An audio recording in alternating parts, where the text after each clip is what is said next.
এক নদীর পাড়ে ছিল এক আম গাছ। ওই আম গাছে অনেক মিষ্টি আম। ওই নদীতে ছিল একটা কুমির। কুমিরে বান্দর প্রতিদিন আম খাওয়ায়। কুমিরে আম খায়া এত মজা পাইছে, কুমিরে বলতেছে একদিন যে একটা আম আমার বউয়ের লেগে নিয়ে যাই। তার বউরে নিয়ে দিল একটা আম।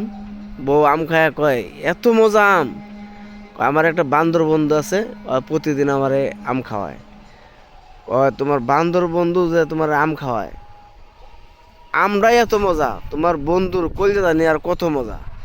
তোমার বন্ধুকে একদিন দাওয়াত করে নিয়ে আসো, আমি কলজাটা খামো।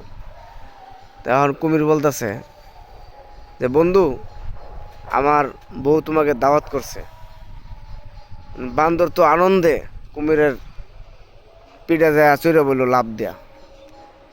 পিঠে চড়ে বসে যাইতেছে, কুমির তো অর্ধেক রাস্তায়, অর্ধেক নদীতে যায় বলতেছে যে আমার বউ আম খায় এত মজা পাইছে। এখন বলতেছে যে তোমার আম জুন এত মজা, তোমার বন্ধুর কলজা জানি কত মজা, তোমার বন্ধুর কলজাটা খাবো।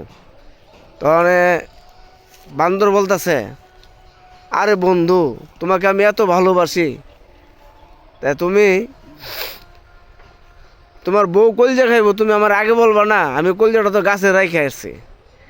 বান্দর দেখেন কত চালাক, কলজাটা গাছে থইয়া হ্যাঁ গেছে গা দাওয়াত খেতে। আর কুমিরে বলতেছে যে আবার চলো গাছে থেকে কলজাটা নিয়ে আসি।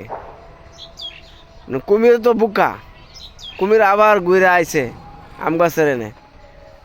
আসলে বান্দর ফাল দেয়া গাছ ওইটা কয় বন্ধু, তুমি আমাকে এত বুকা মন ভাবছ? আমাকে দাওয়াত দিয়া তুমি আমার কলজা খায়াল পারছ তোমার বউ নিয়া? আরে এত বুকা আমি না।